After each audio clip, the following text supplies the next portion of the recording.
Hello everyone, welcome to my story. Guys, video को like या dislike जरूर कर देना। तो पिछले पार्ट में हमने देखा था जहाँ पे विंग वॉशरूम में गया था और वांगजी को वॉशरूम से चीखने की वॉइस आई थी विंग की। अब हम आगे का सीन देखते हैं। अब हमें दिखाया जाता है जहाँ पर वांगजी वॉशरूम की तरफ देखता है और वो कहता है कि क्या हुआ इसे। वो भागकर वॉशरूम में आता है। जब वो वॉशरूम में आता है तो वो देखता है कि विंग नीचे गिरा पड़ा है। वो विंग को देखता है और कहता है कि विंग, क्या हुआ तुम्हें, तुम नीचे क्यों खड़े हो, नीचे क्यों पड़े हो। विंग वांगजी को देखता है और वो अपनी कमर पे हाथ रखते हुए कहता है कि मुझे बचाओ वांगजी, मेरी कमर टूट गई। वांगजी कहता है उठो, जल्दी उठो। ऐसा कहते हुए विंग को उठाता है।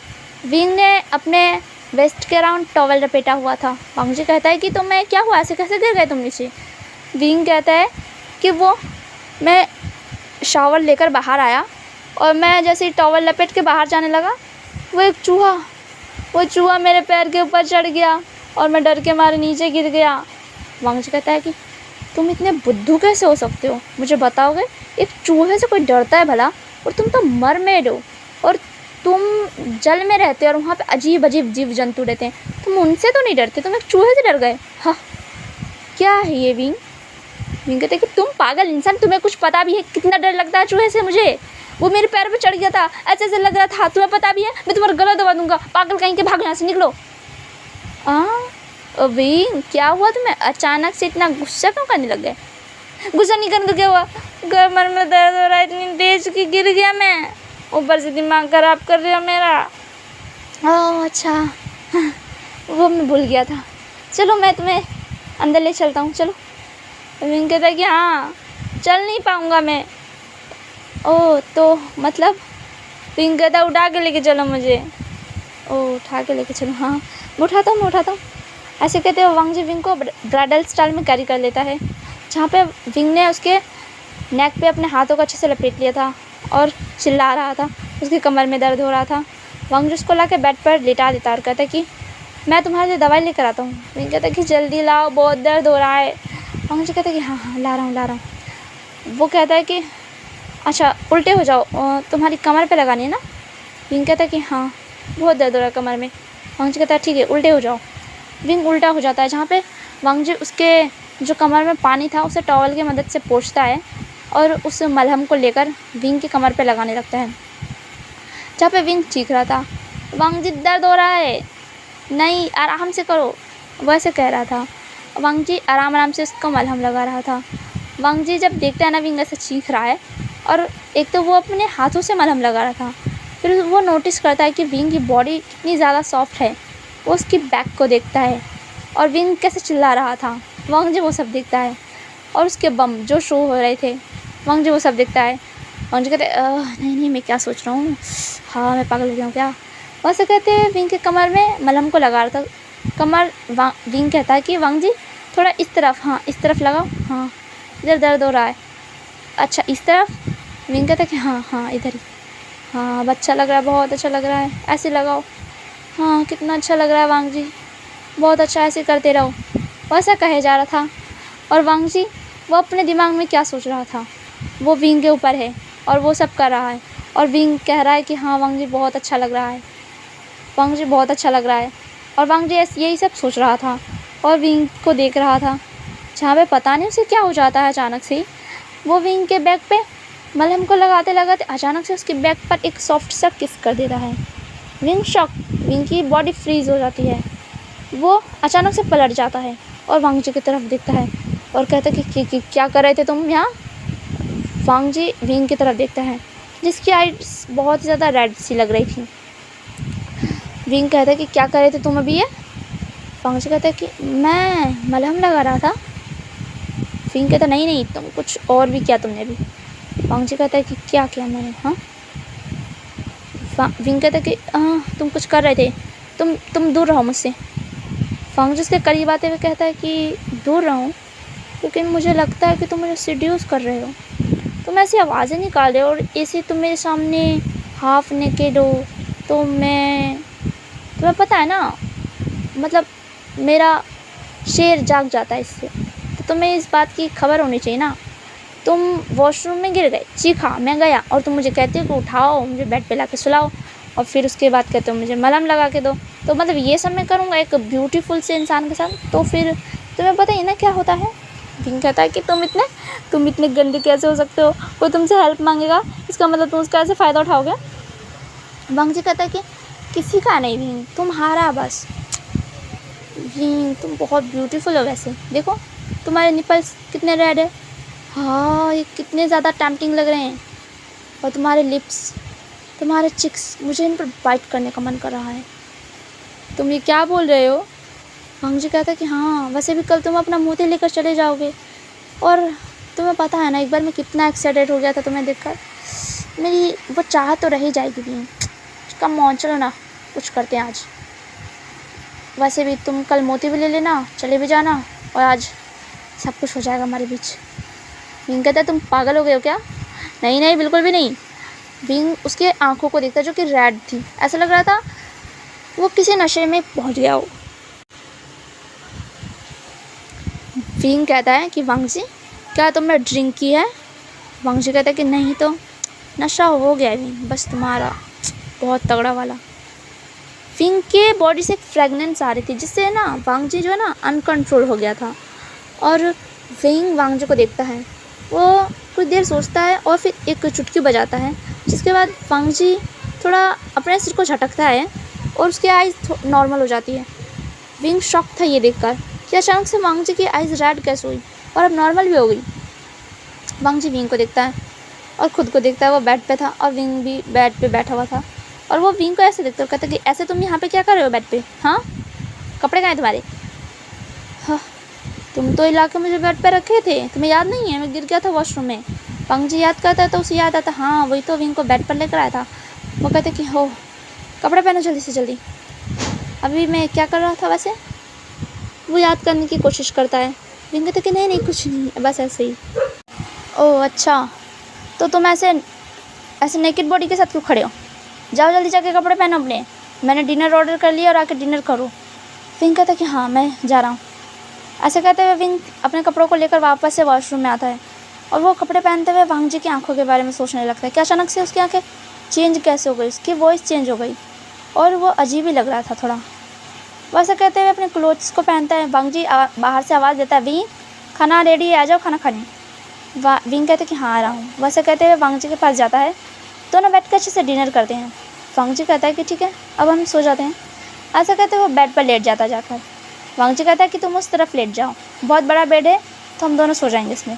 विंग कहता है कि ठीक है। वो भी जाकर लेट जाता है और वो डरा हुआ सा भी था थोड़ा बहुत। वांग जी विंग को देखता है। वांग जी कहता है कि तुम सो जाओगे ना एक बेड पर कंफर्टेबल होके? विंग कहते कि हाँ मैं सो जाऊँगा। विंग सोचता है यार हमसे इतने अच्छे से बात क्यों कर रहा है वैसे, शायद मैंने उसकी मदद की थी इसलिए, हाँ हो सकता है। वो ऐसा कहते हुए सो जाता है। अब हमें सुबह का सीन दिखाया जाता है जहाँ पे वांग जी विंग के पास था और विंग अपनी जगह पे ही सोया हुआ था और वांग जी विंग के पास था। वांग जी के पैर विंग के ऊपर, वांग जी के हाथ विंग के ऊपर और विंग जो था कि वो वांग जी ने पूरा विंग को अपने ऊपर चिपका लिया था। अब हम देखते हैं विंग की आंखें खुलती है और वांग जी की भी आंखें उसी टाइम पे खुलती है। विंग की आंखें खुलती है, वो अपने ऊपर कुछ हैवी फील करता है। वो वांग जी के हाथ और पैर देखता है जो कि उसके ऊपर थे और विंग को कुछ और भी फील होता है, उसके अपनी बैक में कुछ फील हो रहा था। जब विंग को समझ आता है कि ये क्या है और वांग जी की भी आइज़ ओपन हो चुकी थी, विंग जल्दी से वांग जी को धक्का देता है पीछे की ओर और कहते कि तुम ऐसा कैसे कर सकते हो, मेरे ऊपर कैसे चिपक सकते हो? वांग जी कहते कि वो नींद में हो गया था विंग कहता कि अच्छा। तभी विंग की नज़र जाती है वांग जी के पैंट की तरफ और वांग जी की खुद की नज़र भी जाती है जहाँ पे वांग जी पूरी तरह से वेकअप हो चुका था। विंग वांग जी को देखता है और कहता है कि स्टूपिड कहीं का, पागल, हाँ सिर्फ बेशर्म है ये लड़का। वैसे कहते हुए वॉशरूम में घुस जाता है। वांग जी देखता है अपनी पैंट की तरफ जहाँ पे वो वेकअप हो चुका था। वांग जी कहता है कि वैसे ये हुआ कब? फिर वो याद करता है कि वो विंग के साथ कैसे सो रहा था चिपक कर। विंग वॉशरूम में शावर ले रहा था और वो वही चीज़ सोच रहा था, वांग जी कैसे उसके पास चिपक कर सो रहा था और उसको वो चीज़ कैसे फील हो रही थी अपने पीछे। और ऊपर से वो उस दिन की बात को भी सोचता है जब वांग जी उसके लिए वांग जी के साथ वो सब करने ही वाला था, बस रुक गया, थोड़ा सा बच गया, वरना सच में हो जाता उनके बीच वो सब। वो ये सब सोचता है और कहता है कि बस जल्दी से मैं अपना मोती ले लूँ और यहाँ से चले जाऊँ। अब हमें सीधा ऑफिस का सीन दिखाया जाता है जहाँ पर सबसे पहले विंग ऑफिस के अंदर एंटर करता है और फिर वांगजी। विंग ने वांगजी का ऑफिस देखा है क्योंकि वह कई बार वांगजी को खाना देने आ चुका है। और वांगजी जो कि विंग से कहता है कि तुम तो मुझसे पहले ही आ गए मेरे ऑफिस में, ऑफिस का बॉस मैं हूँ, तो तुम्हें मेरे पीछे पीछे चलना चाहिए। वांगजी कहता है कि मैं तुम्हारा गुलाम नहीं, तुम्हारे पीछे पीछे चलूँगा। समझ में आई बात तुम्हें? मेरा मोती लाओ, अब चलो हम ऑफिस में आ गए हैं। वांगजी कहता है दे रहा हूँ, इतना तुम जल्दीबाजी क्यों कर रहे हो? विंग कहता है कि नहीं मुझे चाहिए दो। वांगजी कहता है देता हूँ। वो ज़्यादा है और अपनी जो तिजोरी होती है ना उसे खोलता है, पासवर्ड डाल के, की डाल के, क्या क्या डाल के। उसके बाद वो उस मोती को देखता है जो कि वहाँ पे था, वो निकाल कर विंग के हाथों में रख देता है। विंग बहुत खुश था, वाह मुझे मोती मिल गया। लेकिन वो जब उसके हाथ में मोती आता है ना तो कुछ फील करता है। वो वांगजी की तरफ गुस्से से दिखता है।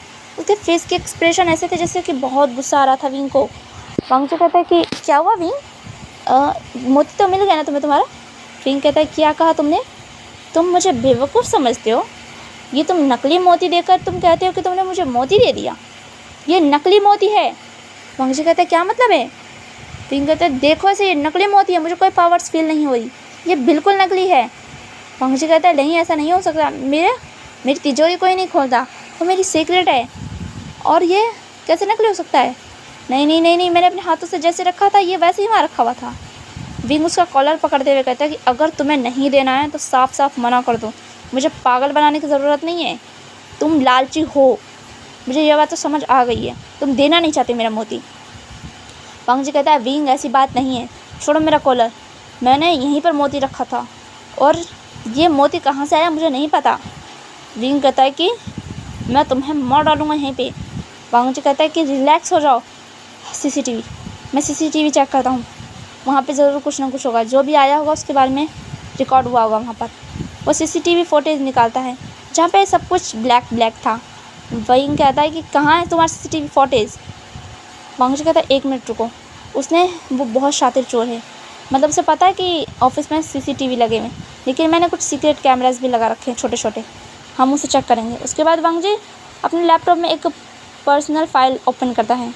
उसके बाद हमें दिखा जाता है उस पर सीसीटीवी की फुटेज। विंग देख के हैरान था, यार ये इंसानों के पास ये क्या क्या चीज़ है? विंग कहता है कि ये क्या है, ये कैसा यंत्र है तुम लोगों के पास, तुम लोग पहले की चीज़ें भी इसमें देख सकते हो। वांगजी कहता है कि इस समय चुप रहो। वैसे कहते हैं सीसीटीवी को देखता है थोड़ी देर तक कुछ नहीं होता। वो उसने परसों जब वो आया था ऑफिस, तो कल की ये बातें हैं, कल जब वो ऑफिस आया था तो उसके पास वो मोती था, उसने चेक किया था, लेकिन आज मोती कैसे गायब हुआ? मतलब ये रात में ही कुछ हुआ है घोटाला। वो रात का सीसीटीवी फुटेज चेक करता है तो देखता है कि एक आदमी जो कि ब्लैक क्लोथ्स में और ब्लैक मास्क लगा के, ब्लैक टोपी लगा कर आया हुआ था। वो उस मोती को लेकर उस जगह दूसरा मोती रख देता है। बस वो एक बार कैमरे की तरफ उसकी नज़र जाती है। वांगजी देखता है उसकी नज़रों को और कहता है ये आदमी, ये तो कुछ जाना पहचाना सा लग रहा है, ये आँखें, ये। विंग कहता है कि ये कौन है, जल्दी बताओ मुझे, ये क्या ये तुम हो? वांगजी कहता है मैं तुम्हारे साथ रात भर होटल में था, तो मैं कहाँ से हो सकता हूँ ये? विंग कहता है तो ये कौन है, ये मेरा मोती लेकर भाग गया? वांगजी कहता है कि हाँ, हमें इसे ढूंढना होगा। विंग कहता है क्या, मुझे नहीं पता, मेरा मोती दो बस मुझे। वांगजी कहता है कि कहाँ से दूँ, ये लेकर भाग गया है, मैं इसकी डिटेल्स निकलवाता हूँ। वैसे कहते हुए उसकी स्क्रीनशॉट लेकर वो इन फ़ोटोज़ को इन्वेस्टिगेशन के लिए भेज देता है और वो कहता है इसकी इन्वेस्टिगेशन पुलिस स्टेशन में भी होगी और मैं खुद इसकी इन्वेस्टिगेशन करूँगा बाकी। विंग कहता है कि मुझे कुछ नहीं पता, मुझे मेरा मोती चाहिए बस। वांगजी कहता है कि तुम रिलैक्स हो जाओ, तुम्हें तुम्हारा मोती मिलता रहेगा, क्योंकि इस इंसान को मैंने कहीं ना कहीं तो देखा है, इसकी आँखें ये बहुत जानी पहचानी हैं। वांगजी कहता है हो ना हो, मैं इसे जानता ज़रूर हूँ, बस मुझे पता चल रहा है ये आँखें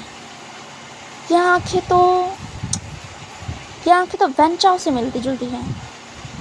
हाँ, बस इंफॉर्मेशन कुछ मुझे मिल जाए, इन्वेस्टिगेशन में देखते हैं क्या पता चलता है। विंग उसके बाद मुझे एक इंसान पर शक है, फिर मैं उसके बारे में जांच करूँगा।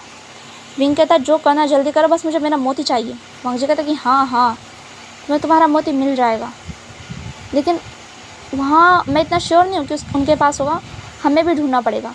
क्या तुम्हारे पास कुछ ऐसा है जिससे हम मोती ढूंढ सकते हैं? विंग कहता है कि मैं अपनी अंदर की पावर को यूज़ करके मोती को अपने आसपास फील कर सकता हूँ बस। मैं उसकी लोकेशन थोड़ी बहुत देख सकता हूँ। पंकज कहता है कि तो ये बहुत सही है, हम उस मोती को ईज़िली ढूंढ सकते हैं। पिंक कहता है मतलब ये है कि मुझे जिस इंसान पर शक है बस ये बात थोड़ी बहुत कंफर्म हो जाए। मैंने ये भी भेज दिया कंफर्म होने के लिए।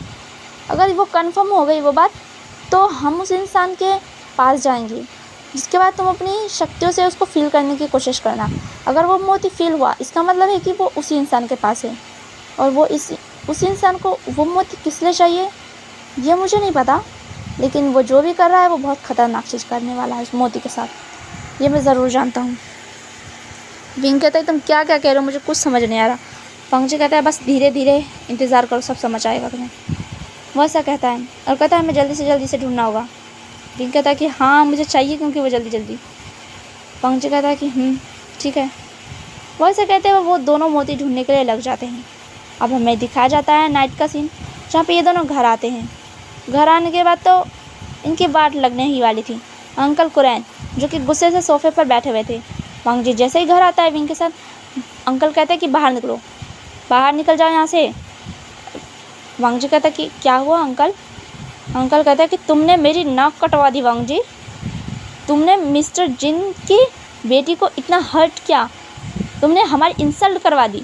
वांग जी कहता है कि अंकल अब कुछ नहीं है अंकल वंकल, तुमने बता ऐसा क्यों किया।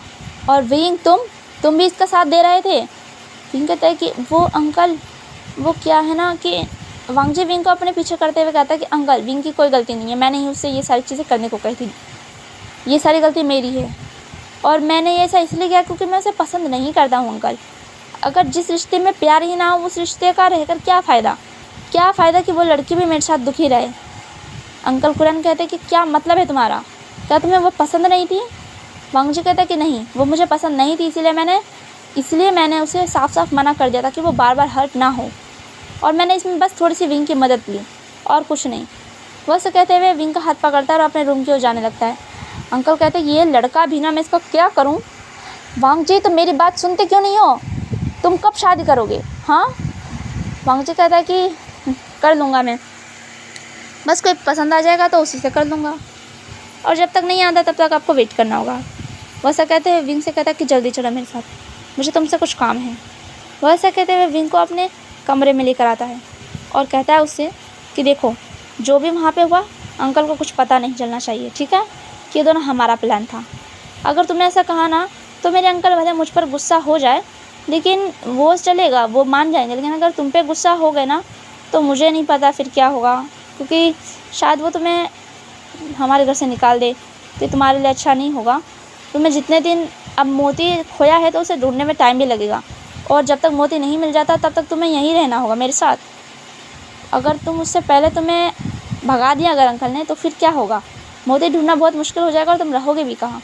इसलिए तुम सारी गलतियाँ मुझ पर थोप देना कि मैंने तुम्हारे साथ ज़बरदस्ती की थी, ठीक है। अगर अंकल तुमसे कुछ भी पूछे तो तुम चिंता मत करना मेरी, मैं तो अंकल को हैंडल कर लूँगा। पिंग वांग जी की तरफ देखता और कहता है कि वैसे तुम इतने दयालु कैसे हो गए। हाँ क्या मतलब है तुम्हारा, मैं तुम्हारा भला चाहता हूँ और तुम मुझे ऐसे कह रहे हो। वांग जी विंग कहता है कि तभी तो कह रहा हूँ तुम इतने दयालु कैसे हो गए, मतलब इतना पत्थर दिल इंसान जो मुझे फर्स्ट मीटिंग में हमारी उस होटल के बाहर ऐसे भिखारियों की तरह छोड़कर आ गया था भूखा प्यासा मरने के लिए, वो आज मुझ पर इतनी दया दिखा रहा है। आखिर बात क्या है, क्या मैं जान सकता हूँ। वांग जी कहता है कि वो कुछ नहीं, बस मैं तुम्हें मेरी मदद की इसलिए मैं तुम्हारी मदद करना चाहता हूँ, क्योंकि तुमने कहा वो मोती तुम्हारी मॉम ने तुम्हें दिया था। विंग कहता है मदद कर रहे हो या दया दिखा रहे हो। वांग जी कहता है क्या तुम ऐसा सोचते हो मेरे बारे में। मैं सोचता नहीं हूँ, मुझे विश्वास है इस बारे में, तुम मुझ पर अब दया दिखा रहे हो शायद। वांग जी कहता है कि तुम चाहे कुछ भी समझो, अगर तुम्हें मेरी मदद चाहिए तो लो, अगर नहीं चाहिए तो फिर अंकल को बता देना।